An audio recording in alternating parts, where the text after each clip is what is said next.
C'est à Toulon, au Palais des Sports, match délocalisé, qu'une partie de la fin de saison de Saint-Raphaël va se jouer face à l'ogre du moment, les Montpelliérains, qui ont retrouvé la lumière, qualifiée pour les quarts de finale de la Ligue des Champions et produisant un handball exceptionnel depuis quelques semaines.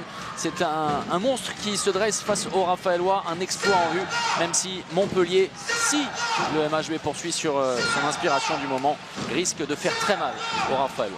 Avec une défense 1-5, Gilberto Duarte en joueur avancé. C'est la première surprise du chef, Gaïdouchenko, superbe, la feinte pour s'ouvrir. Assise dans le secteur central pour finalement aller trouver la solution sur un décalage. Hugo Desca. Ouais. Oh, et attention à cette chute, cette cascade entre Hugo Desca et Timmy Petit. L'intervention de Valentin Porte sur Sarmiento, ça va aller. C'est intelligent de la part de l'Espagnol. Panic avec Vilmino, Arthurlen, Diego Simone, Asinovic qui tente de bloquer extérieur. Superbe, là le travail d'Arthurlen, on va le revoir peut-être quand on aura le temps avec Serge Bergli et les équipes d'AMP Visual. Regardez, le déménageur. Il a complètement empêché d'intervenir Joan Maresco. C'est pour Valinius. C'est Valinius. Parfait. Oh, avec énorme. Juste avant le buzzer, à 1 seconde du terme de cette première période. Quelle combinaison, quelle inspiration. Valinius en l'heure, c'était exactement ce que vous aviez dit.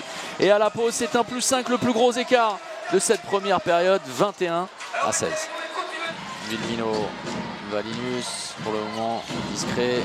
Sauf que là, il décide de dégainer. Oui, des confettis, effectivement, sur l'un des coins du Palais des Sports. Bien joué, Sarmiento. Et bien le voilà, le moment important. C'est maintenant, c'est là, tout de suite, où cette partie va prendre vie. Véritablement, oubliez tout ce qu'il s'est passé pendant 50 minutes.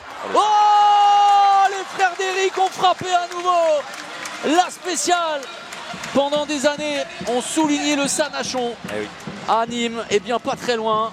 Il y a le Décalène. Le Décalène, c'est pas mal. Décalène. Voilà, c'est ça.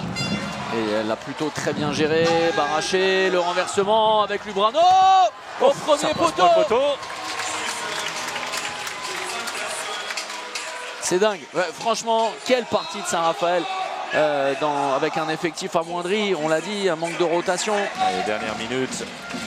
Avec les Montpelliérains, une entrée en deuxième pivot de Kylian Vilmino, Panic de loin, le nouvel arrêt de Mihail Popescu. On ne dépassera peut-être pas le nombre total de buts d'hier à Nîmes, entre Nîmes et Chartres. L'occasion pour Saint-Raphaël, Gaïdouchenko, ça passe, premier poteau. Voilà. Avec Gaïdouchenko qui aura été très bon, excellent, même sur l'ensemble de la rencontre.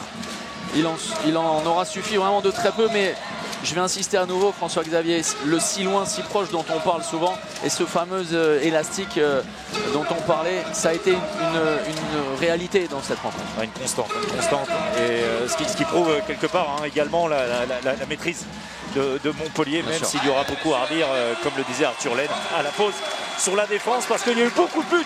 Un de plus qu'hier. Et la série absolument étourdissante de Montpellier se poursuit.